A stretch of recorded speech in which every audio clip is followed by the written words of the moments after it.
Welcome to another episode of Uplifting Interviews with Total Strangers. James, are we complete and total strangers? Sorry? Are we complete and total strangers? Yes. Okay, just want to clarify that Yes, we're not old buddies. No.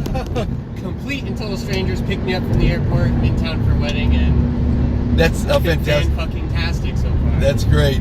So we were talking about that when you say fan fucking tastic, it's not a cuss word because it's an adjective. And then when I started, my friend, my religious friend, said that's a bad word and that's not very godlike. And so then it made me think of the word when someone gets really mad, they say, Jesus Christ! Like someone might yell at you, say, Jesus Christ, how could you do that? So we started thinking together, why does someone say like that? What was your thought? I think it's literally like the same context, just a different word. You know, you're expressing out the same emotion, like, God damn it, Jesus Christ, or fan fucking tastic, or holy shit, or F this or F that. It's like just a verbal, like... No, but fan fucking tastic is a positive thing. Yeah, of course, yeah. But the other ones are all negative. Exactly. Like, God yeah. damn it! That's, when you say fan fucking tastic, just like when you first picked me up, it was just like an instant, just shock almost, but in a positive way. Right. And smiling and laughing. And how'd you feel the first time you said it? First time I said it, smiling and laughing and great and just new and fresh. And you got an energy boost. Every time you said it after that, it's just, you know. But you got a physical energy boost from it. Like a charge. Which is pretty cool. And I tell you, it's a magical word and it's so much fun. But getting back to the religious folk, you can't make everyone happy. But, and I haven't said God damn it in a long time, but, you know, obviously that's a pretty bad thing to say, I guess, you know. I don't know. But, Jesus Christ. When's the last time you said Jesus Christ? I say it a lot. Do you really? I do, yeah. So tell me the last time you said it. What happened? I think I was driving in my car. I got a tattoo yesterday, and my friend that was tattooing me had to go to the FedEx store to pick up her phone. And instead of like rushing the tattoo and then having to go, you know, split ways and go get the phone, and then to finish it another day, I just drove her to pick up the phone, and then we came back and she was giving me directions. It was an unfamiliar part of Phoenix, and I went to change lanes, but I didn't look, and a car went right past us. Like, Jesus Christ, we almost got hit. And it is, you know, that was the last time. But I think it's interesting how non-religious people even will say it, you know, like.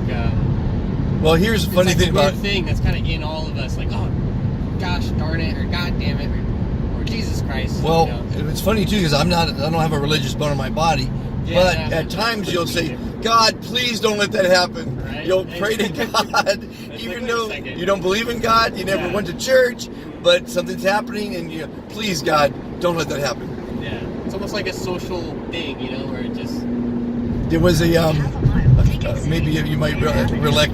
There was a movie, and he's drowning out at sea or something. He goes, "Please God, I will," and he says all these things that will happen in his life if he's saved. And then as he gets closer and closer to being saved, there are lesser and lesser things. Yeah, right. And he finally saved, and it's like, I'll just say a Hail Mary, you know. That was a pretty funny movie. I can't remember what movie that was, but it might have been. There's a couple one of those Lost at Sea ones I've seen recently, actually. But it was a comedy movie. Oh, it was a comedy. No, it was the whole comedy. But it was. Gotcha. He was dying, and so he prayed to God, and he promised all these things. Right, and he's getting saved. And as he's getting closer and closer to being saved, he diminished the things he's going to be doing. Going further and further away because from the stuff he's promising. Exactly. I thought that was pretty funny. Yeah, it's like a convenient, you know. It's a convenient prayer, whatever you want to call it. Promise, you know. So you're going to have a fun wedding, a fantastic wedding. Yes. Who's getting married? One of my older sisters, Chelsea, she's getting married. Okay. Are you in the wedding party? Or just the party itself?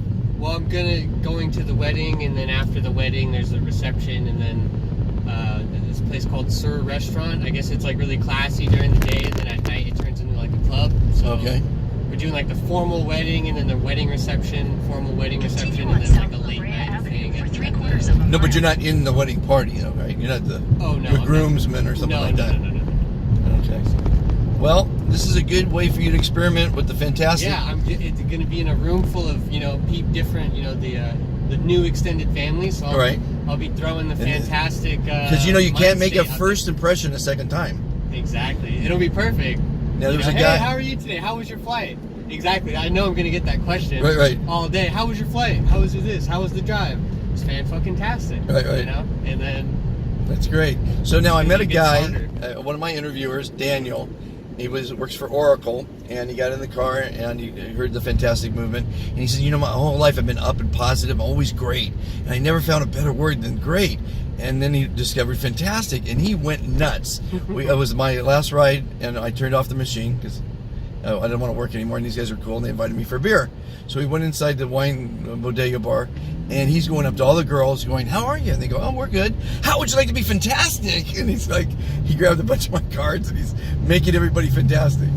So we just went, we couldn't believe how happy he was being fantastic. So I'm curious. It's an attention grabber, it's a captivating word. It creates engagement, and that doesn't happen today. There's no engagement.